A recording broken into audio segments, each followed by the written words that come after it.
Welcome back to the DFS Sweatshop. I'm your host, your DFS Jerusalem, coming to you live from the Listen, you got 150 entries and then you're a shark, and I don't fuck with you. So there's too much good shit on here. This is the often imitated, never duplicated. I'm here with my lovely co-host. Thank y'all. Stay safe. Enjoy. I may have been calling in to work. You're gonna be in the running for the Snowflake of the Year. Get your shit together with your snowflake.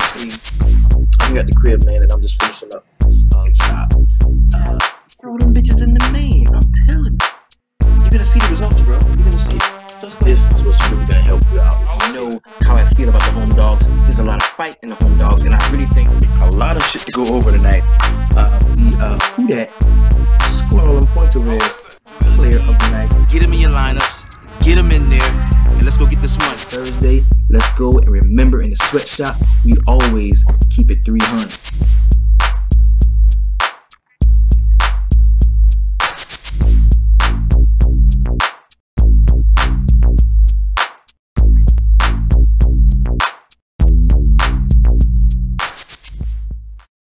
Yo, what's up? What's happening? This is the big homie, the DFS Jerusalem, and you can follow me, of course, on DFS Jerusalem. I want to welcome you to the very first installation of the DFS Sweatshop Live, where we will cover not only NBA, but we will also talk pitching for today's 9-game MLB slate. How was MLB to you last night? MLB was pretty good to me last night. It was pretty good. MLB and NBA. I had a pretty good night across all formats and in all situations. It was actually kind of cool. Everything went well. It was great. It was great. So, really quick, we're gonna jump right into it because we got a lot to cover. What I want to do is I want to go ahead and jump into the feature 4 plays of the night. These are the 4 most talked about, tweeted about guys in the DFS Sweatshop, in the Facebook VIP, and as well as on Twitter. First guy we're going to talk about is the Who Dat scoring all them points over there play tonight. And I'm so pleased to report to you that finally, after some misgivings, DeJounte Murray decides to go out there and do a little bit of everything. Like, he didn't do anything great. He only had 7 points. He had 8 boards. He had 7 assists, 5 steals, a block, and a couple of turnovers. So, big game, though, from DeJounte, man. At 5.8, went out and scored 38.5 points. That was dope. Got you exactly where you wanted to be. Shout out to you, big homie. Then we're going to talk about how did I miss that play tonight. That's definitely going to be Quinn Cook, man. How the fuck did I miss that, bro? Quinn Cook went all the way off. 32 minutes, he had 30 points, 4 boards, 3 assists. Yo, what happened? Did he get some kind of ass shot injection that turned him into fucking some awesome point guard? He's Jason Kidd or some shit? Like, something happened. He just turned into like one of the best players in the league in like a week. So shout out to Quinn Cook, man. I had absolutely zero Quinn Cook. I was stuck on Murray. I was stuck on Bledsoe. I had absolutely no Quinn Cook. And Bledsoe had a good game too. Yo, Murray went in. And the funny thing is, on a 5-game slate, the dude, he had pissed off so many people on a 5-game slate in a $1 tournament, in a $1.20 max tournament. This dude, I'm talking about DeJounte Murray, he was 4% owned. That's how mad people have been for him. That's how mad people have been. That's crazy. All right. This guy we're talking about is a heat check play tonight with honorable mention. Paul George, PG-13 at 7.9, went out and dropped the FIDE WAP in 39 minutes. He outscored Russell Westbrook, who you see down there at 46, who I told you to fade. I had absolutely no Russell Westbrook.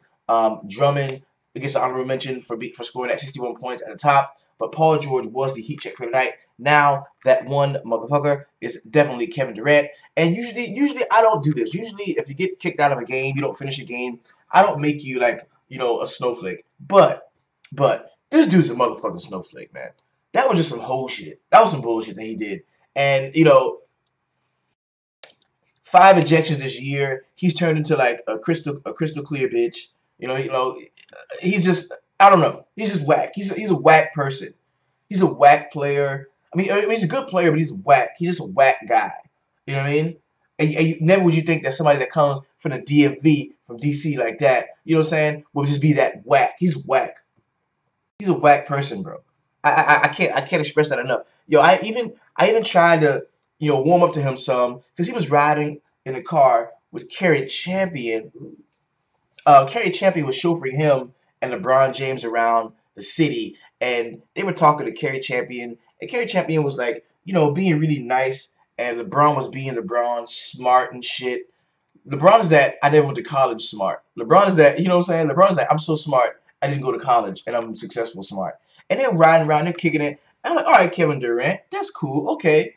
Yeah, yeah.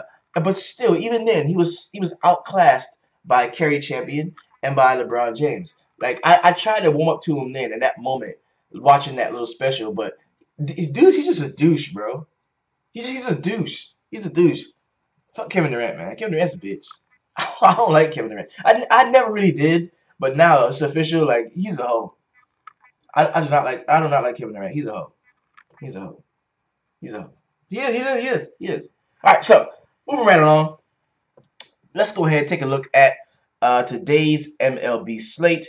We do have a few things popping off that I do want to take a look at.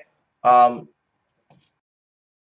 gonna be going from RotoQL, of course, chopping this up. Yo, if you don't have a DFS site that you love and you really love to use all the time and have and like and do great with, you might want to look at RotoQL, bro. There's gonna be a link to RotoQL and what they do in the description to this video. You might want to have a look at it, man. It's a really solid service, and I definitely implore you to use it if you want to take your DFS game to the very next level. All right.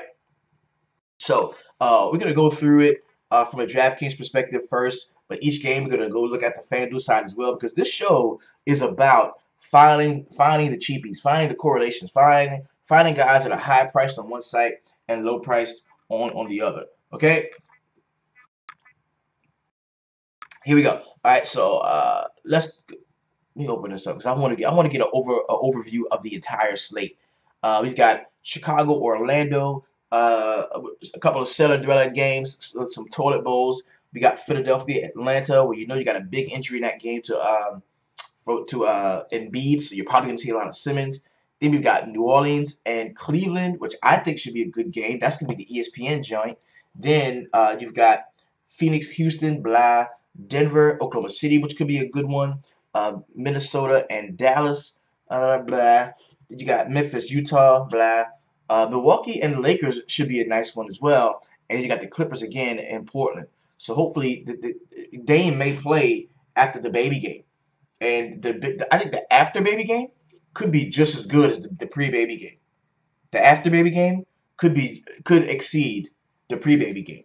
Okay? So let us go ahead, jump into that right now. And what I'm going to do with this, bro, I'm going to show you how I do, B. I'll show you how I do, okay? What I'm looking for, man, I'm looking for the best spots for point guards, the best spots for shooting guards. Once I already like a guy, if I already like you, if I already like the matchup, I already like the spot, then I'm looking to see where you fit in my ranking. If you fit high in my ranking, then I can definitely use you, okay? So let's go ahead and jump right into it. First game we got is going to be the Chicago Bulls going to Orlando, take on the Magic. Cameron Payne jumps out 5.7. We know they are bad against point guards. Orlando sucks against point guards. So you're looking at, Cam Payne should be good to go. Laurie Marketing out. Felicio out. Zach LaVine, Chris Dunn, Zipser, Antonio Blakely. All of these guys are out. So I'm looking at Payne. I'm looking at Nwaba. I'm looking at Bobby Portis at 5.8, maybe even Denzel Valentine. He's a little bit pricey, but I still think you could use him. On the other side, Vooch is in play for me. This is one of the worst teams in the league against centers. DJ Augustine as well at 5.8. This is a spot where AG has got the ball. Aaron Gordon has got the ball here. I kind of like it. Jonathan Isaac is a game time decision. Western Wondu is a game time decision. Beat it as it may. If you want to rock out with if you want to rock out with Isaac, if he's playing, he's gonna probably see 20+ minutes. I would not have an issue there, but remember it's a 9-game slate, bro. You don't have to dig in the dumpster too deep. Okay. Next game, excuse me. Let's go over to FanDuel. Take a look at the pricing and see if there's anything that we can discern from the price. Look at campaign is down to 5K on FanDuel. That's playable. Nawaba 4.2. That's good. Portis is 6.4. That's usable. Look how cheap Denzel is on FanDuel, bro. Denzel is 5.3 on FanDuel. Definitely want to give that a look. Vooch is 9K. Ooh, that's expensive. Aaron Gordon is cheaper at 7.9. DJ Augustin is cheaper at 5.4. Yo, there's some values already in that first game, bro. Next game we got is gonna be the Philadelphia.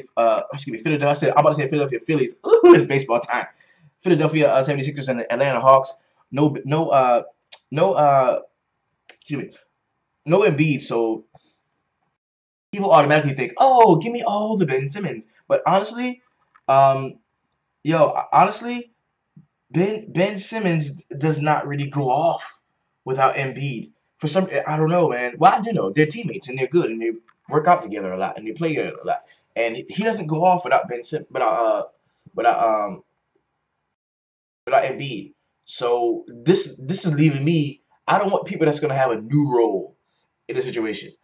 I'll give me guys like give me Dario Saric at 6'8" possibly. Give me some Ersan Ilyasova at 4K off of the bench, who is gonna step in and play a decent amount of minutes with Embiid out. Give me Rashawn Holmes at 4.2.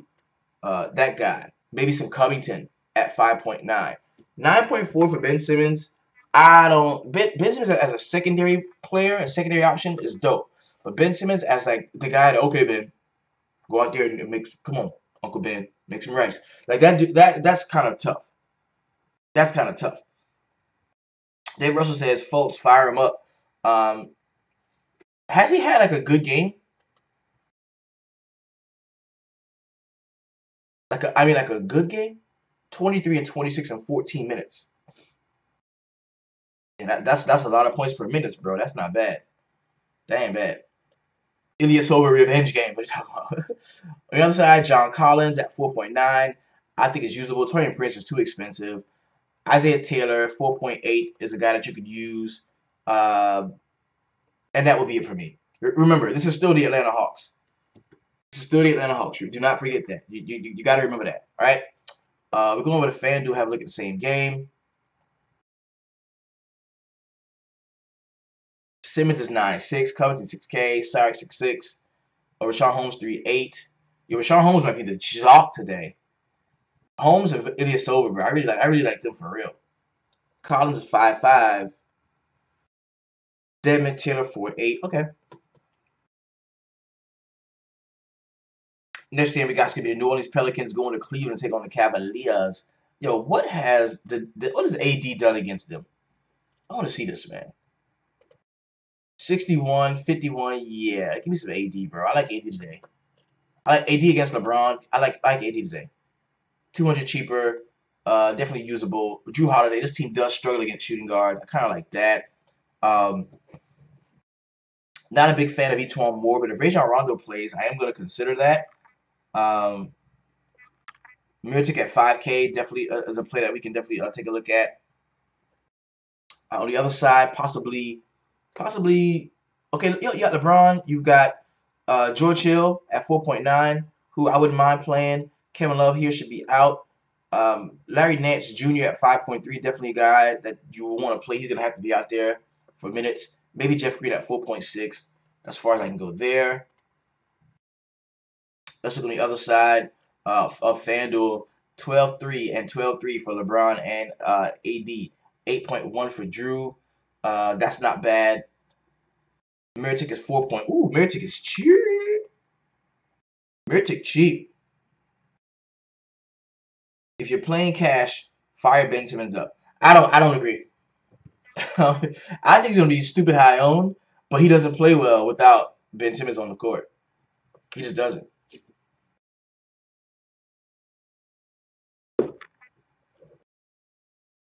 I don't even want to play Ben Simmons here. I'm not saying I'm fading, but I mean I will reluctantly play him. He's a play that I know I'm gonna have to make in some lineups just because everybody else is gonna play him, and I don't want to get left behind if I'm wrong. You know what I mean? He's not a headliner guy for me. Jeff Green's cheap on FanDuel. Rodney Hood, 4.4. George Hill's cheaper. Not bad. Next game we got the Phoenix Suns and the Houston Rockets.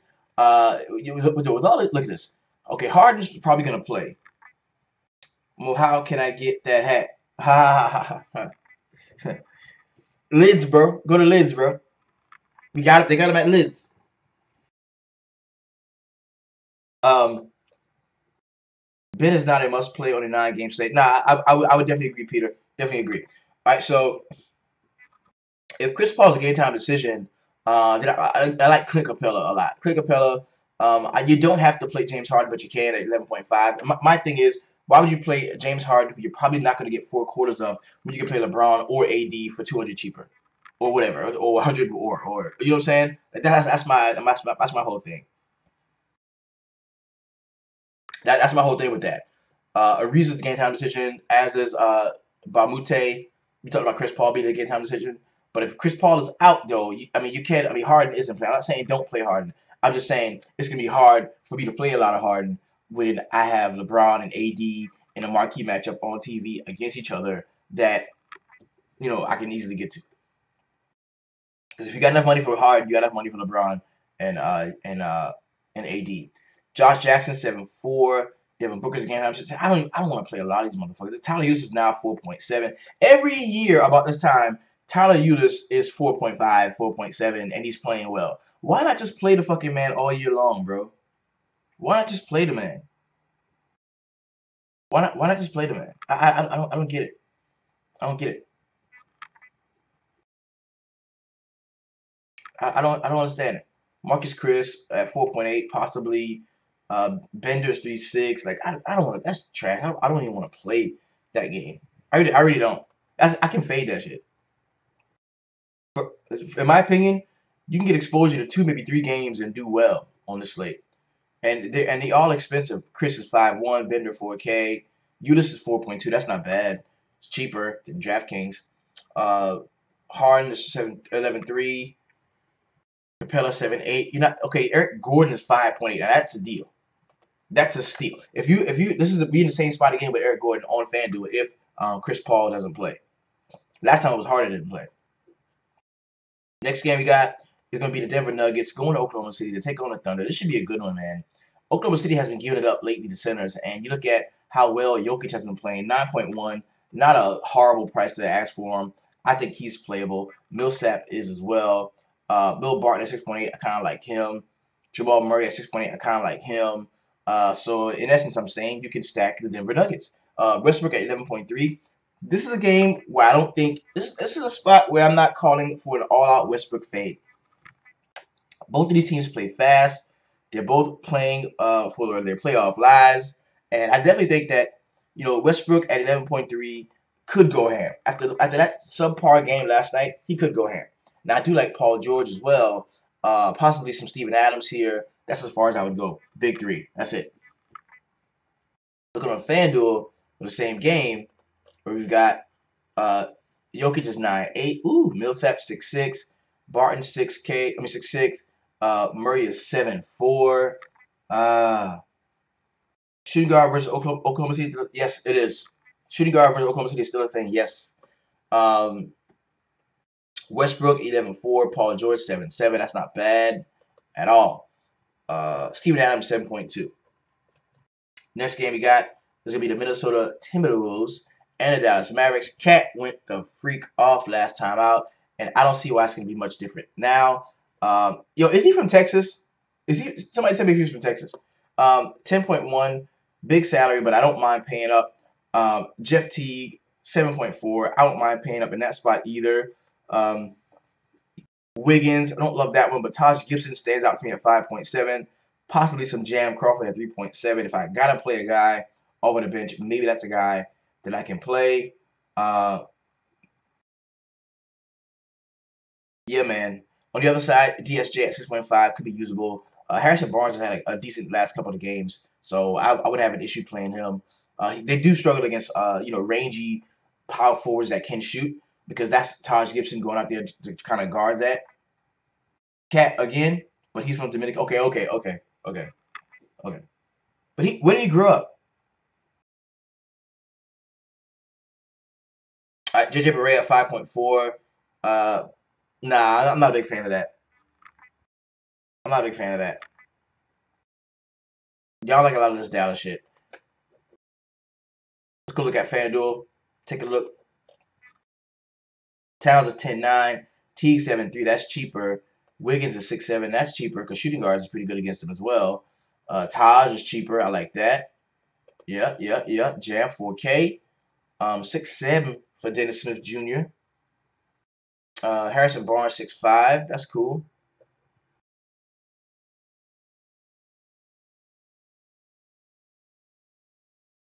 New Jersey. Okay. I'm sorry. I don't know why. I don't know why I thought Texas. I don't know why I thought Texas. All right, there we got Memphis and Utah, which this could shape up to be a pretty good game, man. Memphis does not give it up to centers, so that's gonna kind of take me off of Gobert and Utah in a big spot like that. But against power forwards, bro, Utah really struggles. And you're looking at Jermichael Green at 5.6. I kind of like that. Okay, I think that's very usable. And you got this kid. Then you got this kid, Marshawn Brooks, bro, who's just been getting all the minutes. Dude has been balling. This dude can shoot it, bro, and he's minimum salary. He could play some minutes. He had 31 points against Portland the other night. He could play some minutes, bro. He really could. Because Kobe Simmons is not a point guard, and they don't really want him to play point guard. And Wayne Selden is 4.1. That's like a dark shot, a dark horse tournament, dude, man. Marshawn Brooks. Remember we talked about him. Marshawn Brooks could like, go out there and ball. And I only noticed because I watched the game. I watched the Portland game and I saw his stroke, man, and pause. And it's really dope. Like this dude can shoot. This dude can shoot. Jarrell Martin at 4.5 kind of stands out. But the one thing is, you hate to play. You hate to play um, anybody against Utah because they're so good defensively. We saw Boston kind of take it to him last night or the other night. So, that tells you that there may be a chink in the armor. But it's very hard. It's very hard to like play multiple people against the Utah Jazz because they do this play. They are so good defensively. But against point guard, that is their really tough spot. That's a really tough spot. So whoever's starting at point guard, whether it's Kobe Simmons, whether it's Mario Chalmers, or if they give that kid Marshawn Brooks some play, you can play him against Ricky Rubio defense because he's not a very good defender. On the Utah side, I like Donovan Mitchell at 7.5. Derek Favors at 5.1. This could be a solid play. I could even flirt with some Jay Crowder. I could even flirt with Jay Crowder at 4.3. Let's go with a FanDuel and look at the pricing from these same guys. Same game. We got Gobert at 8.8. That's not bad. Damn. Mitchell 7.8. Rubio 7.7. Favors 5.4. Marshawn Brooks minimum salary. Kobe Simmons is minimum salary. Kobe Simmons is minimum salary, bro. If he starts, he's gonna play. If he starts and he plays point guard, he's definitely gonna play. Mario Chalmers is minimum salary. Yeah, whoever starts for point guard on FanDuel against you just block him. Block him. Like whoever starts at point guard against Utah, just lock him. They're shit against point guards. They are. Then we've got Milwaukee on a back to Bizak, just on a West Coast swing, doing a little West Coast swing. All right, and they just beat Golden State last night, and now they got the Lakers in the Staples Center, and Giannis at 10.8. No issue playing him there. Eric Bledsoe at 7.2 is definitely a guy that I'm going to be considering. Chris Middleton 7.9. Yo, it's the usual suspects for them, man. Jawai Parker, but I'm telling you, Brook Lopez at 6.7. We just play centers against against Milwaukee. Against Milwaukee, we just play centers, and Brook Lopez is a guy that can actually shoot it too. Definitely in play for us here. Julius Randle at 8.6. I don't love him as much since Brandon Ingram came back, and Ingram is now down to 5.6 and should play 30 minutes. Brandon Ingram under 6K, playing 30 minutes. Let's see how many minutes he played last time, because he did play last time out. He played 23, easing him in, and got 27 points. He's a core guy for me.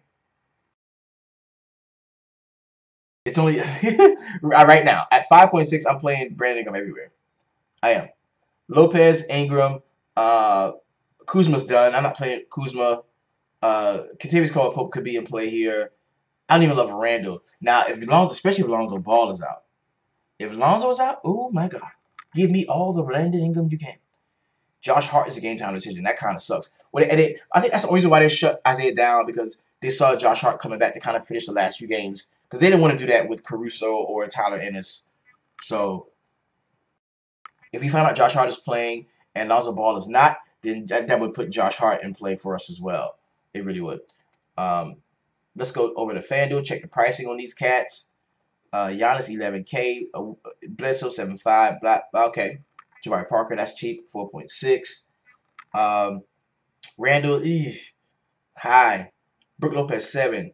Brandon Ingram 6. Yeah, that's a play on FanDuel as well. Kentavious Caldwell Pope 6.3. Kuzma, okay, no. Josh Hart 4.7. How is Josh Hart 4.7 and the motherfucker ain't played in like 3 months? Come on, bro. They're trying to hold back the value. You can't hold back the value, baby. Can't stop the value. You know what I'm saying? Now, last game on the slate is gonna be a pretty good one.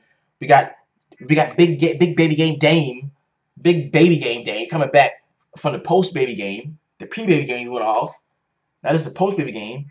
Now is he gonna be at the game thinking about the baby, or is he gonna be out there playing for the baby? I think he's one of those guys that's gonna go out and play for the baby, for the post baby game. So you look at Dame at 9.6. That is a big price to pay for him. But this is what sports are about. These are those sports stories. These are like if you didn't play Kobe the last game of his career, you're a dumbass. I'm just gonna say it.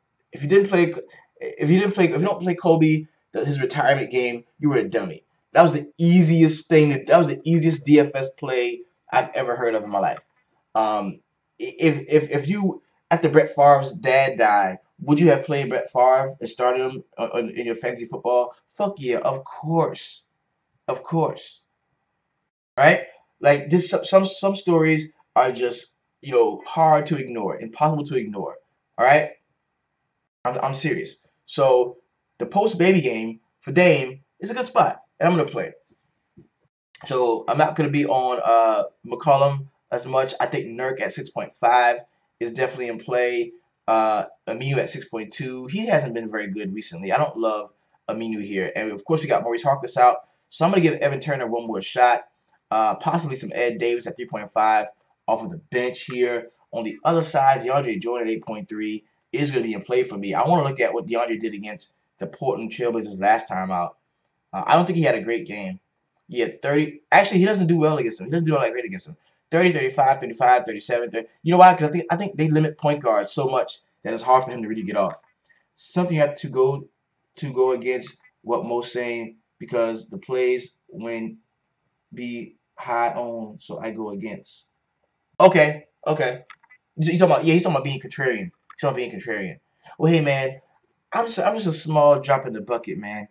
I'm not really, what I'm saying, affecting that much of the DFS community. People barely even know I'm here, bro. Like, come on, man. The only people that watch me are you guys. It's not that serious. Nobody really cares what I'm doing over here, right?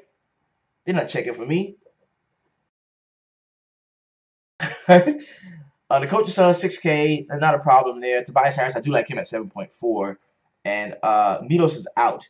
So we're probably going to get some Sindarius Thornwell at 3.1. We might even get a guy like Jawan Evans or TJ Williams. But Thornwell has been playing pretty decent lately. He kind of has been. Maybe Sweet Lou starts too at 7.9. So we gotta be abreast to that. Look on FanDuel, same game. Looking at the pricing, DeAndre 7.5, yes. Austin Rivers 6K, Wesley Johnson at 3.5. If he's starting a minimum salary, he's in play. It's like what's better than a minimum salary late night hammer that's starting?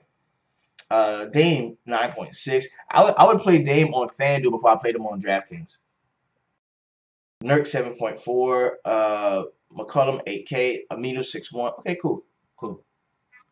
Bro, you stay lit and keep it real. The grind is real. I have 4 sons. My God. All right, so now let's go ahead and take a look at MLB. MLB, man, all I really want to do is touch on the pitching. I want to take a look at the pitching and help you to select your pitchers. And today's slate jumps off at 7 o'clock. The main with the Yankees and Toronto Blue Jays. Shit shouldn't be as crazy as it was because now everybody's ace isn't on the mound. Actually, everybody's second pitcher is on the mound tonight. So it should be a little bit more predictable in terms of hitting and pitching because now like only the teams that have two aces back to back are going to be pitching staffs that you just want to straight stay away from. So we're going to be chopping all of that shit up at 5:30 inside the line drive. Line drive at 5:30. If you want to know how you do that, man, it's very simple. You go to the sweatshop. You go to the website www.dfssweatshop.com. That's how you get in, man. Go there, link up, and we will welcome you to the very best Facebook group online. So we've got a two-game early slate: Pittsburgh and Detroit, and Washington and Cincinnati. I think both of these games are like the postponed joints from yesterday. So this is where you're going to see the starters. You got Ivan Nova, Jordan Zimmerman. You've got Max Scherzer and Homer Bailey. This game is again possible to delay or rain out. So please,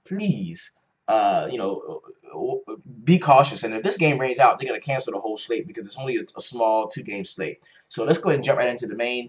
We got first team is New York Yankees and the Toronto Blue Jays. We're talking in the Rogers Center, man, where the ball can get up out of there. You got Masahiro Tanaka at 8.7, who I really like today. Tanaka is one of my favorite pitchers on the slate, man. I think he's just playable. I think he's just ultra playable. I love Tanaka. Then you got Brett Gardner is cheap leading off. Aaron Judge. I see. The thing is, we don't get too much into the batting yet because you're not going to know what the batting orders are going to be until later on. So I don't even want to really touch the batting. What I want to do is look at the pitching. I want to help you hammer down some pitchers. And I'm telling you, Tanaka is one of my favorite pitchers on the slate. This dude is going to kill it. I really believe that. Word. I really believe that. I like Tanaka. Let's see. Aaron Sanchez. Not a big fan of Aaron Sanchez. I'm not playing him against the Yankees. Not going to be playing much MLB. It's fishing season. Mo, you ever passing through Tennessee and want to float the river? Hit me up. My God, Justin Morgan. Woo. Okay. Definitely, man. Definitely. Then we got Chicago and the Miami Marlins, where you want to attack. I'm gonna be honest with you. Miami Marlins is gonna be that team that you want to attack. And we in Marlins Park, domed up. Kyle Hendricks at 9.9, who's been very good at certain times last season, man. 28, 26, 25 in certain spots here against the Dodgers and Nats. Well, wasn't that great, but you see what I'm saying already about the pitching. The pitching seems a little bit more. The pitching seems a little bit more defined. We know where to go. Okay, Hendricks, man, definitely like him at 9.9. I'll have no Caleb Smith whatsoever. On the other side, next game we got is going to be Boston Red Sox and Tampa Bay Rays. You got David Price at 10.1, Blake Snell at 6.8. I think Boston bounces back in terms of bats today against Blake Snell. A lot of righty-lefty matchups. You see he's going to be good. Then you look at David Price at 10.1, who supposed to came in last year and been like lights out. He was like another ace that they had, and that just really didn't come to fruition. But I heard that in the offseason he's been doing some really good stuff, and he might be good to go. So we look at a team like this that just strikes out a ton. The Rays strike out a ton. So I would not have an issue playing David Price. Now, am I gonna have a lot of them? Probably not, but I definitely see the play. I don't have any issue there. Next game we got some Philadelphia Phillies going to Atlanta, take on the Braves. You got Nick Pivetta at 6.1. You've got Mike Folowitz at 6.5. Pivetta had some pretty decent starts last year. He did. 24, 21, 25 to close out the season against the Mets, Atlanta, and the Dodgers. And that game was in Atlanta. I do not have an issue playing Nick Pivetta here. At 6.1, if you want to use him as a salary-saving option, by all means, I think he'd be good to go. Mike Folowitz, he throws that knuckleball.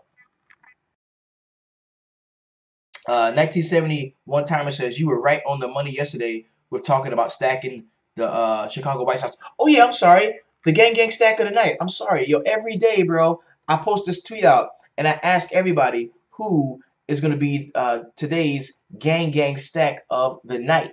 And I told you, I was like, yo, there's a very good chance that the teams that everybody votes for are not gonna be the one. So everybody, oh, the Houston Astros. Oh, gang. Gotta get some Astros. Houston Astros. Oh, I'm a homer. I'm falling in love with the world champion Houston Astros, and they go out and they don't do much. They don't do much as a stack. They don't do much. Then you've got the New York Yankees. Oh yeah, gotta get some Judge. I'm a homer. Gotta get some Stanton, and that wasn't bad. It wasn't bad because Stanton hit them a couple of jacks, right? But it wasn't awesome. Then nobody wanted to play. Nobody wanted to play the Red Sox. Nobody wanted to play the Dodgers. I get that they suck. But the gang stack last night happened to be the team I told you about. Shout out to the homie Edwin Neves, our resident White Sox enthusiast. Because if you went 1 through 5 for this team, you had Matt Davison, you had Jose Abreu, you had Avisaíl Garcia, you had Johan Moncada, who still did score. So, but if you got jiggy and stacked it in different ways, then you got all of this, bro. They were gang. They were gang, bro. I'm telling you, like they went off, and we talked about that yesterday. Like this is how you win an MLB. You win with a Chicago White Sox stack. You look at the first thing you should be doing is looking at the quote unquote worst teams on the slate, and looking at finding a team on the slate that's one of the worst teams on the slate that you think fuck what everybody else say. They in a good spot, man.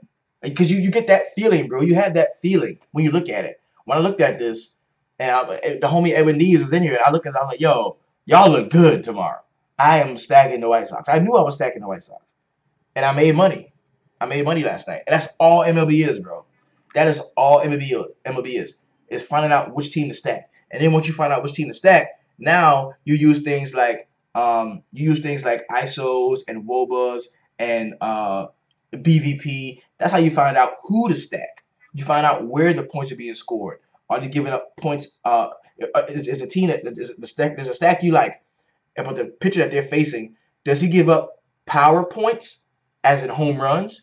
Does he give up location hit style points, as in can you just hit him a lot, get on base, place him a small ball? Is he bad in the pickoff, where you have guys that can steal bags against him? That's how you pick the actual guys from the stacks that you like. This shit is child's play, bro. It's so easy and so simple, and they hate me for explaining this to you. I promise you. Them motherfuckers, they don't be in here for any other sport. They don't come in here for any other sport, bro. Because baseball is the one that they feel like I don't know shit about. They feel like I don't know shit about baseball. How the fuck am I showing these people how to win all this money? Because we had cats like winning 100 grand, 30 grand, 25 grand, 40 grand, 50 grand, last year. And we caught one of the motherfuckers inside the we caught the dude inside of the YouTube stream. Like I can't see your name when it popped up. And just trolled, didn't say anything. Just sat there, listened to the whole show, because he wanted to know, like, what am I telling these people? And I'm telling them the truth. Number one, I'm telling them to stack. Number two, I'm telling them how to find out who they should stack. And then I'm telling them once they find out the team they want to stack, how to find the actual players from that team to stack. You know what I'm saying? Like that's what I'm doing. And they hate that. They hate that, bro. They hate that. You're gonna see them. You're gonna see them.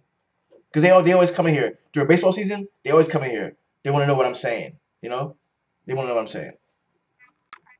All right, so now I got sidetracked. Sorry about that. Let's get back to it. So Nick Pivetta, do like him at 6.1. Very solid salary saver. The one issue we have in Turner Field, or in SunTrust, excuse me, is there's going to be an 11 mile per hour wind going out toward right field. And I think that almost easily helps the homie Freddie Freeman. If Freddie Freeman don't hit a big jack today, Freddie Freeman, he might touch one. He might at 4.5. All right, so next game we got is going to be the Houston Astros going to Texas, taking on the Rangers to Global Life Park in Arlington. 7 mile per hour wind coming back toward the batter box. Dallas Keuchel at 11.1. Definitely a solid play. Doug Fister, Shelley, that dude's going to get hit the freak up today. Today is a day where you should play Houston stack. Everybody that wanted to stack Houston last night, hey, don't do it, okay? everybody that wanted to stack Houston yesterday, don't do it today. I am, because I think they're gonna go off today. I think they're gonna go off today. I mean, Altuve, Springer, Bregman, Correa, like they're gonna go off. Marwin Gonzalez, I kind of like today at 3.8. I'm gonna have him in most spots where I don't have like any Houston guys, and I got one of my other stacks. I'm probably gonna lace it up the fringe stacks with people like Josh Reddick, people like Marvin Gonzalez. I really think that they're gonna go off today. Okay. Prince Clark says, "You the truth, but bro, most of these channels are trash, big trash. Keep the good work up. Minneapolis in the house. Minneapolis in the house. Minneapolis in the house. 9.5 total. I kind of like this one. So on the other side, if you want to attack Dallas Keuchel, be my guest. But if I would do it, it'd be people like Adrian Beltre, maybe some Elvis Andrus, guys like that. But I wouldn't go hard.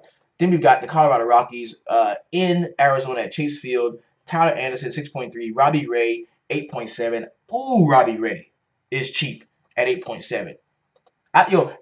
Okay, this is clear right here. They're gonna tell you, bro. Oh, you can't play pitchers in Coarse. Just play all the bats, because just put all the money you can into your bats. That's bullshit, bro. You can play pitchers in Coarse, man. Did Robbie Ray? I mean, or in Coarse or hitters parks. What did he do last time against them? 17.5, 22.2 against them, which ain't bad actually. Because you're going to get pitchers in these spots, in Chase Field and Coors Field and Milwaukee a lot of times. You're going to get pitchers you're going to get pitchers cheaper in these spots because everybody is so scared that every swing of the bat is going to be a home run. So Robbie Ray here in this spot, I kind of like Robbie Ray here. I do. Tyler Anderson's a no for me. I would stack up the Arizona Diamondbacks. Next game is going to be the Los Angeles Angels of Anaheim and the Oakland Athletics. We are in the old Coliseum, one of the biggest parks in the game, which is why I think that Sean Manaea at 6K is playable. Tyler Skaggs at 7.4 to me is playable. I absolutely love Zach Cozart leading off.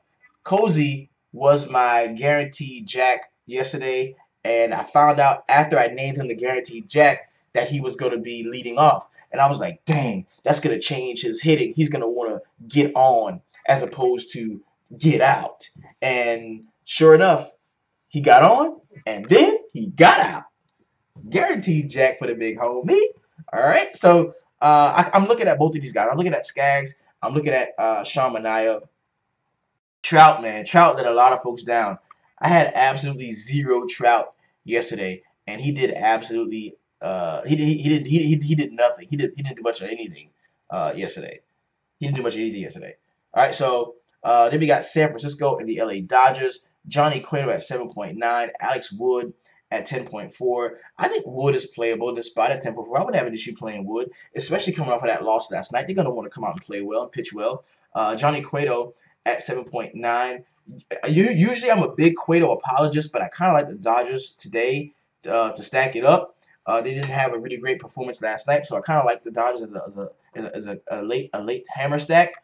So I'm not going to be messing with Johnny Cueto. On the other side, one of the best worst places in the league to hit. You got Julius Chassin at 6.6. We got Joey Lucchesi at 5.7. That means play as many brews as you like. It means play as many brews as you like. Chassin, man, he's had some pretty decent starts over the last year or two, man. He really has. He's had some pretty decent starts. 19, 26, 28. So I think he's pitchable. I do. I think he's pitchable.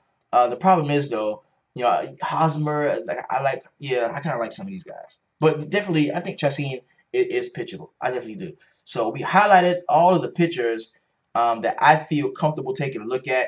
We're gonna dig a little bit deeper. Yeah, we're gonna dig a little bit deeper into. At the top, we like Tanaka and Hendricks, and then David Price, Blake Snell. I'm gonna go to salary. Top of salary, yeah. At the top, we like Keuchel, Wood, David Price. Then we like under 10K, Kyle Hendricks, Tanaka, maybe some Robbie Ray, and then we got Tyler Skaggs, Julius Chassin, Nick Pavetta, and Sean Manaya. This has been your DFS Jerusalem. You can follow me, of course, on Twitter at DFS Jerusalem. Thank you all for joining us on yesterday's opening day. It's been dope. We're going to have a good one if you're on FanDuel tonight on NBA. Keep it 400. If you're on DraftKings, keep it 350. You're rocking with me. You're rocking with the best. So that means you're always keeping it real, keeping it honest, and keeping it 300. Peace. We out.